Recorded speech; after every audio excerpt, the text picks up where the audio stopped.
Most people have heard the name WorldCom, as they're popular for their fraud in 2002. And today I want to talk a little bit more about the people involved and their stances in the whole thing. So the WorldCom scandal, Cynthia Cooper, she was the internal auditor for WorldCom at the time.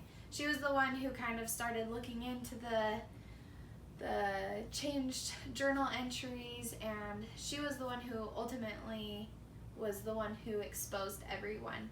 She talks about in some of her interviews how she started feeling a little suspicious and then uncomfortable, and what ultimately pushed her over the edge is when she talked with financial executives and the way that they responded to her.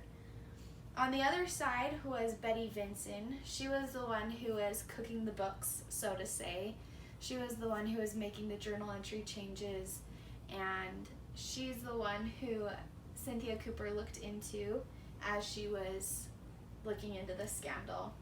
And the WorldCom scandal, it actually started in 1999 with just little changes to the books, and ultimately came out in 2002 with $3.8 billion of fraud.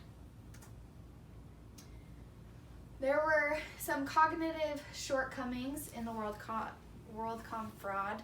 There were actually quite a few, but one I mainly want to talk about is the tangible and the abstract. So what this means is essentially people see what they want to right then.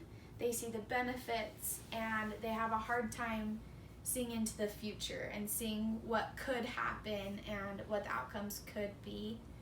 And that was a big problem with WorldCom, is they saw right now that their earnings were increasing, that it looked better to the Wall Street Journal and these people that they were trying to impress, but they failed to see what could happen from their actions and from their fraud. Vinson, she had a lot of pressure to cook the books. She was the breadwinner for her family. She had kids and her husband depending on her to make an income. And when they first came to her and told her that they needed to have her change this journal entry, she felt uncomfortable about it, but she did it because she knew that she had to make money for her family. And she actually looked up to Scott Sullivan, who was the CFO, and she knew that he knew a lot more than her, and so she assumed that if he thought it was okay, then it must be all right.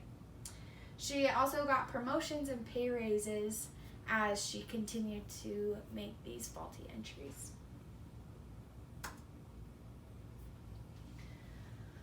Once the news came out that these journal entries and this fraud had been going on, obviously David Myers and Scott Sullivan were taken to jail for their fraud, and Betty Vinson was put before juries and tried, and she served a little bit of jail time, but ultimately the SEC decided to suspend her ability to do accounting. And that was because of the impact that she made on everyone. By her making these journal entries, she hurt stockholders. She hurt people who were relying on WorldCom. She hurt employees who were affected by WorldCom's fraud. And she overstated pre-tax earnings by $3.8 billion over the time that she was making these journal entries. Cooper stated that just because they make bad decisions doesn't make them bad people.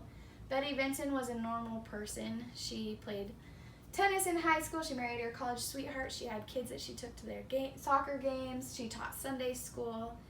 She wasn't a bad person, but she made a bad decision that ultimately led to a big fraud. And because of this, it's affected a lot of people. And although she made this bad decision, she's not a bad person.